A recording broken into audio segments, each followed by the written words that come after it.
Hello again, everybody. It is the coach. You're tuned in to Madden 19 on EA Sports. On deck, we've got what should be a great matchup between the Kansas City Chiefs and the Minnesota Vikings. I'll have scores around the league for you at the half, but it's time for a little football. So we'll hand it over to our broadcast team, Brandon Godden and Charles Davis. And we find ourselves at the stadium that played host to Super Bowl 52, the wondrous U.S. Bank Stadium in Minneapolis. The scene a few moments ago, here it is. It's unlike any other in sport as both teams made their way out of the tunnel. These folks are fired up as their guys are ready to do battle between the Kansas City Chiefs and the Minnesota Vikings. Hi again, everyone. Brandon Gaudin alongside Charles Davis. And Charles, you look at this Vikings ball club. They come in on a pretty good roll here, winners of 3 straight. Meanwhile, for the visitors here, the Chiefs, it's been all systems go in this first month. They're off to a 4-0 start. And it's got folks believing that this is a team that's built to go all the way. You can't win the Super Bowl in September, but they're telling everyone that they're going to be there in the end.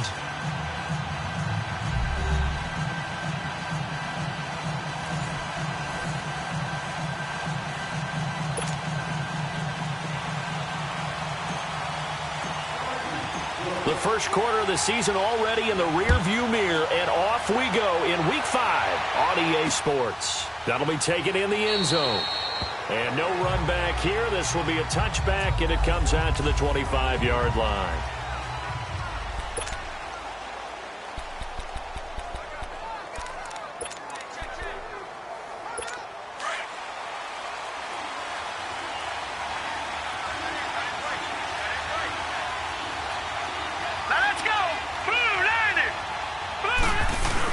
They go play action here on first down.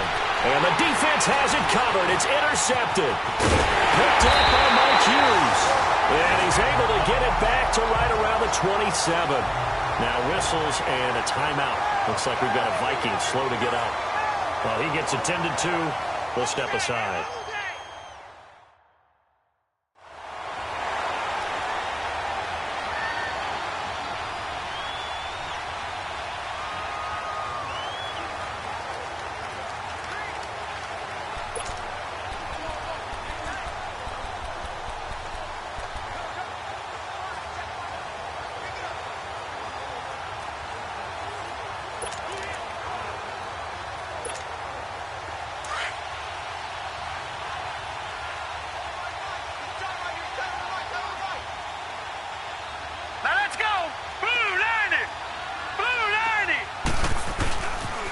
On the ground, this is Saquon Barkley.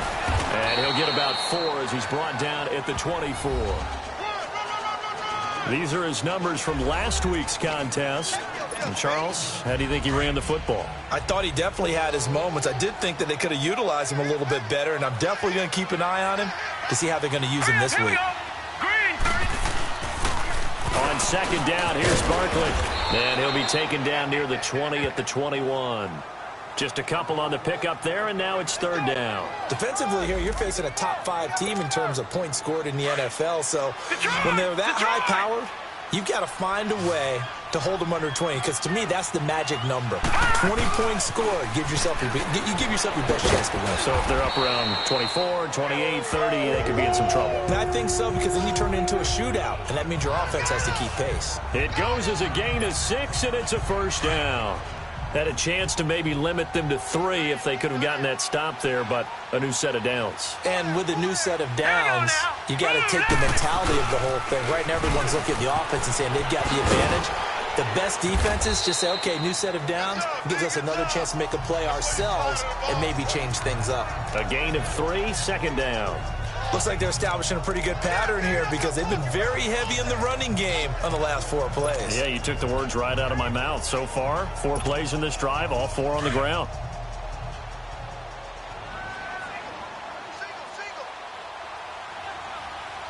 Here we go now. Blue 90. Blue 90. And now Jackson will look to throw it. He'll buy some time right. And he'll go down. Brought down at the 20-yard line. And they're picking up right where they left off with the shutout that they pitched last week. A huge part of that, this pass rush. They know how to get after people. Offensively, good luck finding some answers right now. Here's Jackson on 3rd and long. He rifles one that's intercepted. Picked off down near the 5. And he'll return it to the 24-yard line. They told us repeatedly earlier in the week in our meetings, we need some plays from our defense here on the road early. They got one. And don't think they were above all week long pointing out to their defense that the other defense is rated higher than them. You going to let that happen, guys? Is that how we're going to play?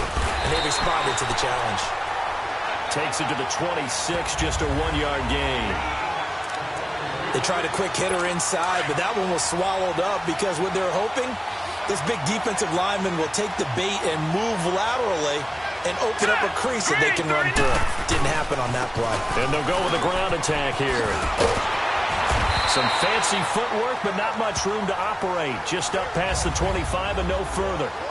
Only a yard on the pickup, and now they've got a 3rd down and 8. Sometimes your philosophies get challenged at times you don't want them to. They did try to stick to the running game on the first 2 plays. Didn't amount to much. And now facing a 3rd and long at the outset of this drive. Got his man complete over the middle. It's Carpenter. And he'll get it up to the 33-yard line. They get 7 there, but it brings up 4th. Obviously, they didn't get everything they wanted on that completion, but they put themselves in a spot where you've got to at least think about going for it. I know where we are on the field, but still, you've got to think about it, don't you? And now out comes Minnesota. That opening drive ended with the INT. It didn't lead to points, but still not the way they were hoping to begin the game. But how about going and telling your defense, thank you, a huge thank you. You said it didn't lead to points, stalled off that drive.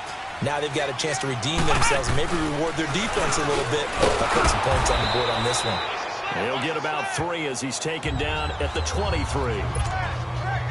One thing to keep in mind, partner, especially in the second half, when you've got a running back of this size, of these dimensions, I can just tell you, attrition does set in for a defense because you're excited about hitting him in the first half.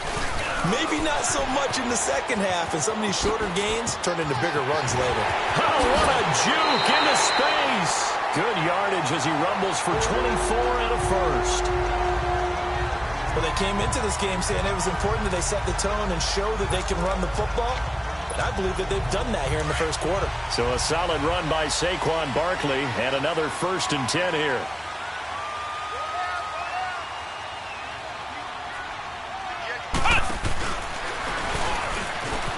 And an alley to run. And he is out of bounds inside the 35. Illegal block in the back. Offense. That's a good chunk of yardage. It's going to be canceled out. And we always talk about hidden yardage in a game. That's going to count as that because now it doesn't go on the books, but now they have to make that up again, don't they? Back now with Charles Davis. I'm Brandon Gaudin. Second quarter begins with the Vikings holding the football, and they've got it here with a 1st down.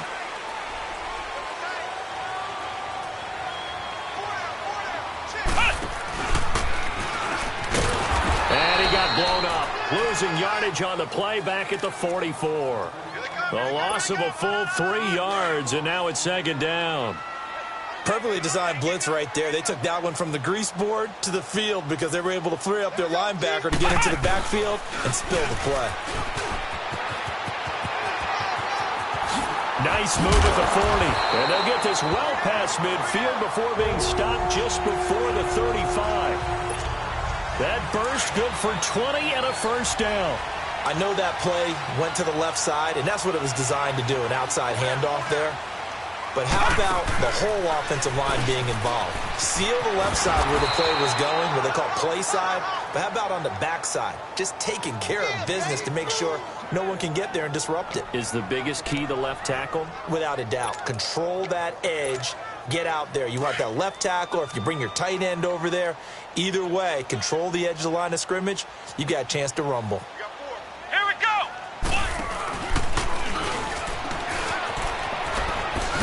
And he'll be taken down at the 33, a pickup of about 4.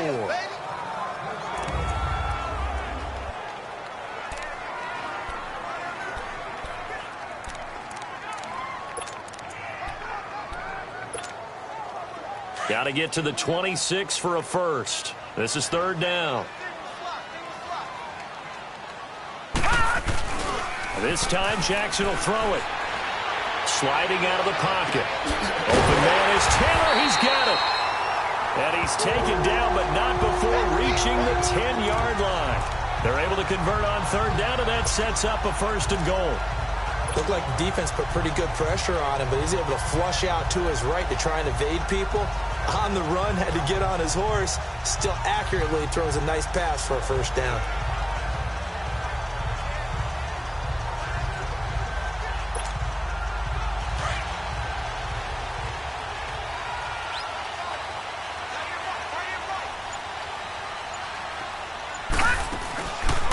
They'll try to run it in, going option right. And they'll lose yardage here. They go backwards to the 13-yard line. A loss of a full 3 yards, and now it's second down.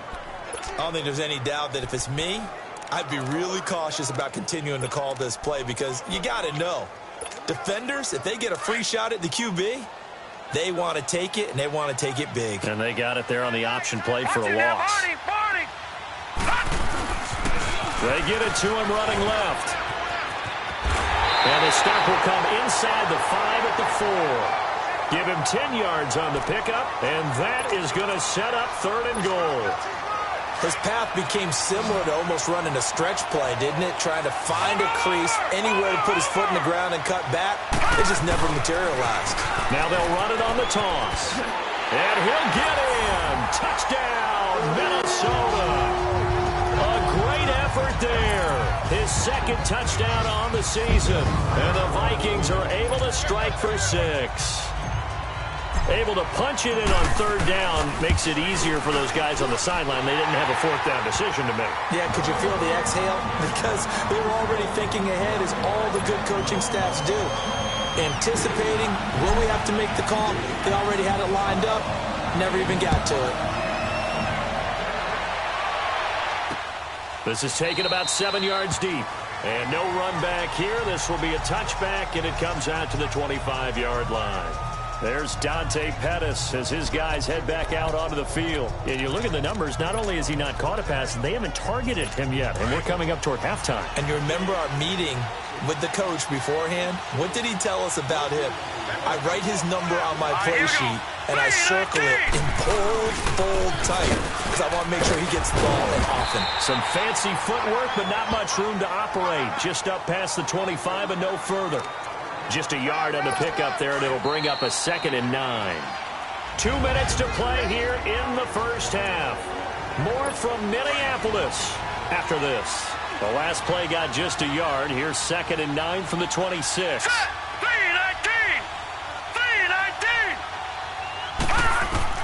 To throw on second down. Marks. And he's got his man on the out route. And he's able to get out to the 32, brought down there. 6 yards is the pickup, and that'll lead to a third down. On third down, that's Wallace. And he's going to have the first down at about the 38. It'll go as a gain of 6 that time, and it moves the chains as well. Now a play fake here on first down.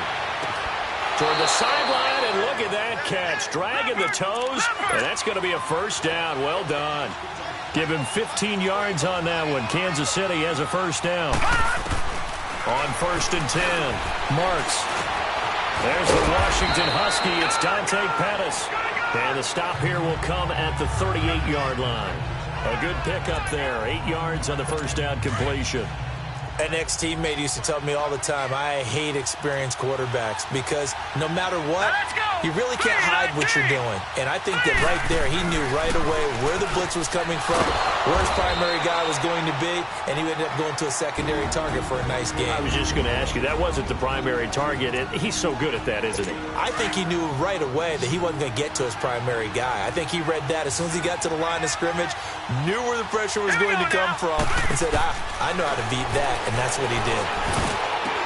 Fighting his way through contact. Going right side here, and that's complete. And now we won't see a play on first down. We're going to get a timeout instead as they get the stoppage with just under 50 seconds remaining in half number 1.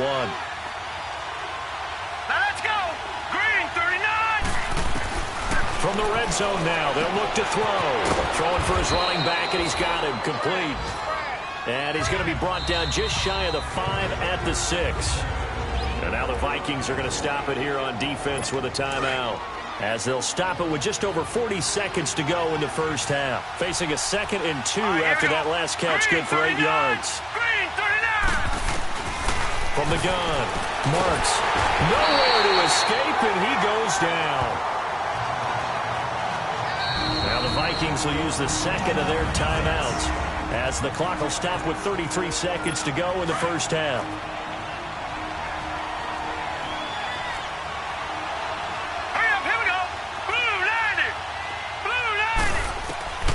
Throwing on 3rd and long. Marks. Oh, the pressure too great, and he goes down once more. Well, someone's closing in on the league lead in sacks. He came into the game in the top 5. Now you add 2 more to his total. Now the Chiefs bring on their field goal unit. From the left hash, it's a 42-yard attempt.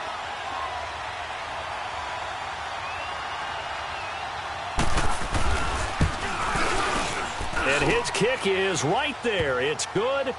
And they are on the board, but still trailing. It's 7-3. So the 3 points here, they're still down, but they put somewhat of a dent into that lead going into the break. Anything helps when you're trying to chip away at a lead, but they do know that they're going to need a little bit better effort in the second half. This fielded a few yards into the end zone.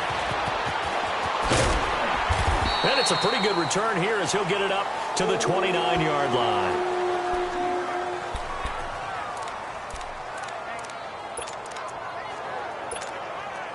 15 seconds, all that remains for this first half as they come up 1st and 10.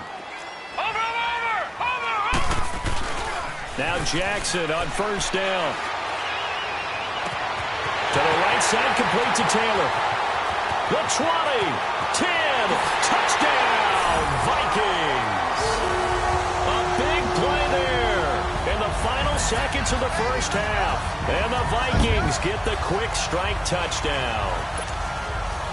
And that's a lead that excites a team as they head into the half. Good way to finish things off. Yeah, able to extend that lead, and you always say it, that can totally change the complexion of half number 2. Yeah, it changes your morale, changes your outlook. But even before that, let's see if they decide to kind of squib kick or what they're going to do on the kickoff, because you don't want to give up a big play right before the half ends. Good point.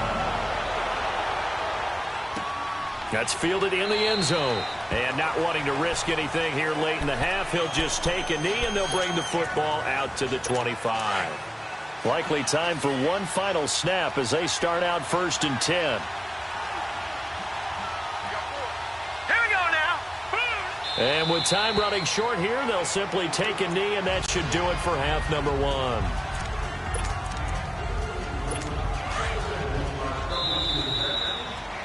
And just like that, on we head to half number 2. The Vikings have to like their position. They've got the lead. They get this football as well as we are back and underway for the second half. This is fielded a couple yards deep. And a nice return sets them up pretty good here at the 30-yard line. Out come the Vikings. They'll have it first on offense as we begin the third. They built a good first half lead. Now they have a chance to add on to it. And what I'm thinking is that the offensive staff spent the entire halftime just working with them on, here's what we think they're going to do to attack us in the second half. Nice first half that we've had, guys, but be prepared for some change-ups. We're going to see them when we kick it off in the second half. See how they handle any adjustments that might be made defensively. So 1st and 10 now from the 30.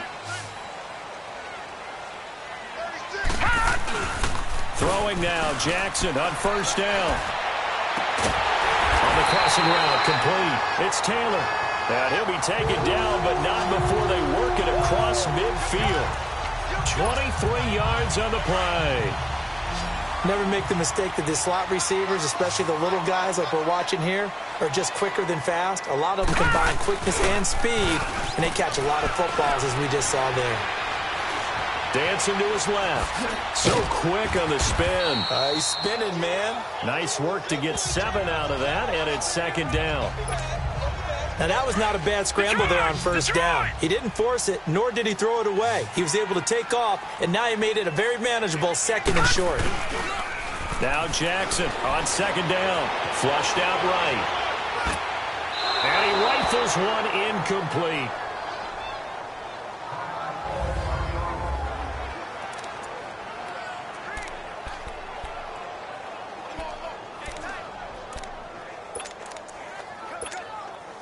The Vikings on 3rd down. They've been good, 3 for 4 thus far. Here it's 3rd and 3. Now they'll run it on the toss. And this one's going to go the wrong way, losing yardage back at the 42. A loss of a yard, and it brings up 4th. I wonder if they just kind of outguessed themselves a little bit trying to run it on 3rd down. Probably should have gone to the air to try and pick it up. Instead, the punting unit will have to run on the field. Too long for a field goal, too short to punt. That in-between range, and they'll go for it on 4th down.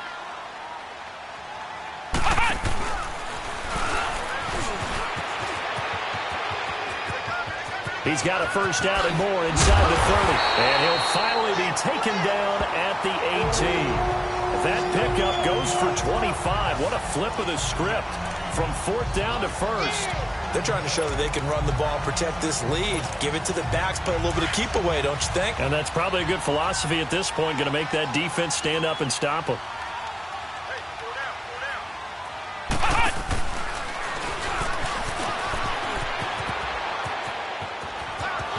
And he will score. Touchdown, Vikings. In for the score. And the Vikings find a way to stretch their lead. That drive, they really increased their cushion. Felt very military to me. Very precise, methodical, that's one of the words you've taught me. And they just got it done. And slowly but surely now starting to pull away a little bit. Things looking good for them here in the 3rd quarter. Not only pulling away, but you mentioned that slowly but surely. You also drain clock, too, with a drive like that. So you really give yourself an advantage. And no run back here. This will be a touchback, and it comes out to the 25-yard line. So here's the Chiefs offense ready for their first reps in half number 2. They're down in this game. A chance for the offense, though, to put something on the board, get some momentum here in half 2. Try and get things kick-started for them. And you know at the half, they discussed how they were going to get that done. This is where scripting comes into play a lot of the time. How many plays do you script coming out of the second? Most of the time in the first half, you're scripting 12 to 16. I think in the second half, you're really scripting more like 8 to 10. Kind of a starter or an opener, whatever terminology they use. Just something to get you off to a quick start. And he'll be hit as he releases it, and that'll fall incomplete. Maybe a little frustration starting to creep in. The offensive line hasn't done a great job of protecting him in this game, and there he was, hit again as he threw it. Yeah, another time on his backside, probably starting to get a little frustrated. Got to keep his composure. Can't let the defense know that they're getting to him. And this time he's got the hook up. It's complete. And he's taken down, but able to slip across the 35. An 11-yard pickup, and it's enough for a Chiefs first down. As far as tight ends go, this guy's not a speed burner. He's much more of an inline blocking type of a tight end. But how about this last play? Made a nice catch and picked up a first down. That's what impresses me about him. When he's called upon, usually gets it done. And he'll be brought down right at the 45-yard line. Give him 9 there on the first down completion. Nothing fancy on first down, but a very consistent type of a play. Hit that slant. A lot of people call it an extension of the running game, and it can be if that pass is completed, because you hit a guy on the run like that, you often get... Defenders giving chase, but I don't think they're going to get there. And all the way in for a Kansas City touchdown. A big play there. His first touchdown on the year. And the Chiefs are able to cut into this lead. And sometimes those slants, they can be so tough to defend after the catch. It just happens so quickly. And really, what gets set up there is how quickly everything happens. Ball's out of the hands of the passer in a hurry, and he just takes it and goes. And he went all the way into the end zone. That'll be taken in the end zone. And no run back here. This will be a touchback, and it comes out to the 25-yard line. And now out comes Minnesota. They were able to extend their lead with an opening drive touchdown here in the third quarter, but that just got matched a moment ago. So we know that what they discussed at the half worked. Now, what are the counters to that, right? You don't just run the same things over and over. Some do, but many will also show something and then come back with something else to keep the defense off balance. And they'll get it up just short of the 45 at the 44. First play of the drive, a success, 19 yards. And while we're seeing more and more of these plays come from the college game into the NFL, and that one, it was run with great success, how about the evolution of the offensive linemen? We're seeing less and less big guys who can't move and more guys who are a lot more mobile and can get out in front of that type of a play. It's a loss of 5 there, bringing up second. I like the idea to mix it up from time to time because, let's face it, you can't be predictable. But the execution was a little lacking on this one, right? They might want to go back to the drawing board with that call.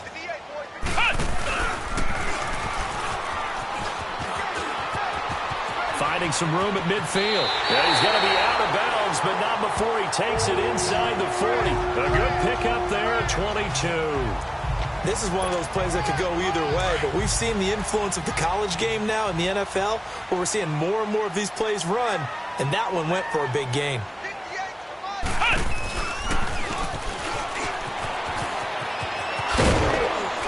And he'll be stopped up quickly here at the 38. Credit him with a 1-yard gain there to make it 2nd and 9. Well, they had that one sniffed out. Excellent run blitz. Stopped that one for a short gain.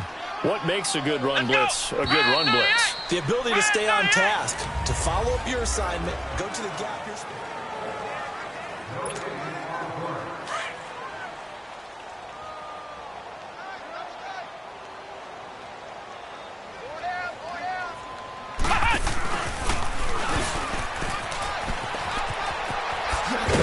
And now a fumble. The ball's out. And the defense not able to get it. From a defensive perspective, what's that moment like when you realize the ball is loose? It is a moment where all concentration goes right to the football. This is something you've talked about in all your preparation for the game. You probably talked about since training camp.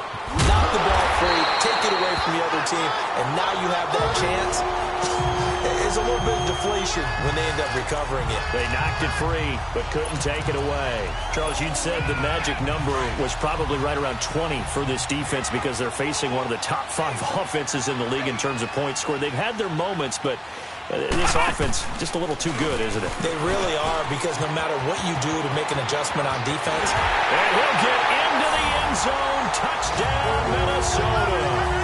As his guys are in for 6, and the Vikings are going to add on to their lead. And he certainly played a pivotal role with those 2 TDs and why they're up on the scoreboard right now. Well, someone's all about winning, aren't they? Because he's not worried about the number. Sure, it's great to have 2 touchdowns. But the bottom line is what he's doing is contributing to their lead. He wants to continue to do so. This is taken about 7 yards deep. And no run back here. This will be a touchback, and it comes out to the 25-yard line. And the Chiefs now getting set to go. And for them, a touchdown their last go-around. Obviously, they'll be hoping to do that again. And when you start plotting for this drive, when you start thinking to yourself, okay, what are we going to do? You don't go away from what you did before because that worked, but you have to be prepared for wrinkles and counters because you know they'll make some adjustments. And he fires one that's intercepted. Picked off at the 45. And they will set up shop in enemy territory at the 42-yard line. Well, this defensive pressure has been constant all game long. The pass rush, the coverage, they've all been excellent, and now they'll tack on an interception here as this one continues to slip just further and further out of hand. Got some real estate inside the 30.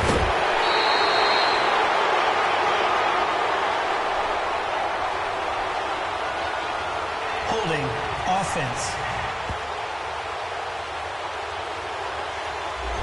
Now that's one they hate. The ball's got to come all the way back. So that's an explosive play, a really explosive play that gets wiped out, and they have to start over after the penalty.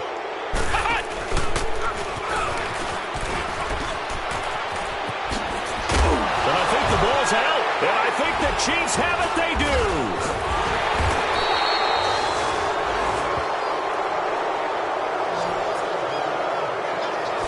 The psychology of the game never ceases to amaze me because you would think there would never be a fumble from what we hear from coaches all the time, right? And how much they practice not fumbling. Practice it, preach it, talk about it all the time. You would think no one would ever turn it over.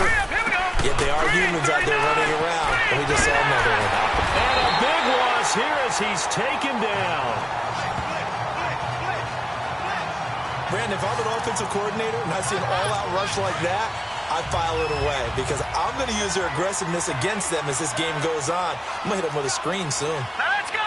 3-19. They'll run it now out of the gun. And he's going to be unable to get upfield as they take him down at the 21-yard line.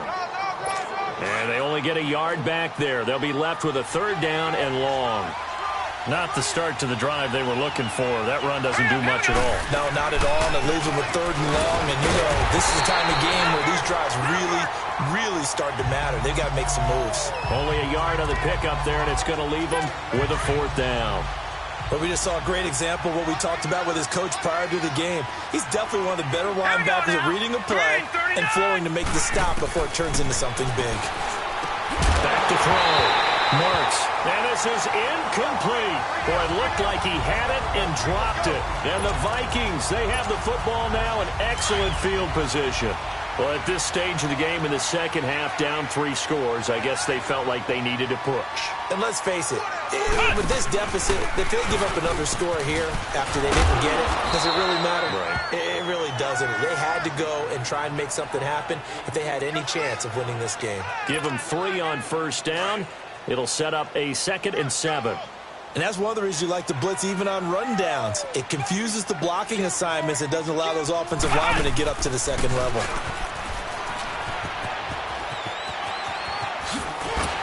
Time for a break. We're back to finish this one off after this. So the Vikings in possession of the football as we get you reset.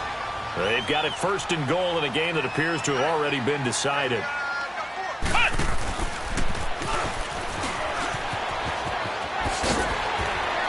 And able to push his way forward here for a good little gain. 5 yards, a good run there, and now 2nd and goal. A lot can go wrong when you call a play like this down in the red zone, but that's where you appreciate this from your head coach. He's not afraid to trust his guys to do the right thing, and as a player, that means an awful lot. They come up in a 2 tight end look here. And that one covered beautifully. Their defenders stayed home, and they'll stop him behind the line. It's a loss of 4. Now 3rd down. When that works, your offensive coordinator looks like a genius. When it doesn't, it leaves folks saying, what are you doing? Down here, I'd rather have my tailback running off tackle than something off the radar like this. And that one covered beautifully. Their defenders stayed home, and they'll stop him behind the line. He lost 2, and it brings up 4th. It went for broke on 3rd down, and it would have really lit up the sideline if that one had worked. What do they do now on 4th down?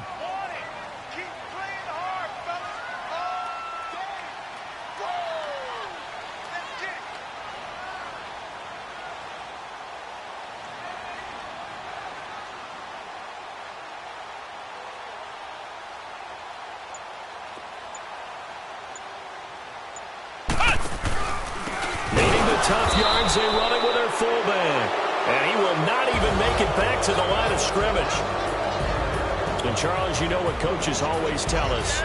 We want to win our home games. That much we know. We want to protect our home turf. They got that done in this one. Exactly right. When you start a season, everyone's goal, win all of your home games, split your road games, and you're likely going to be in the playoffs. But when you win at home, boy, what a great feeling that is.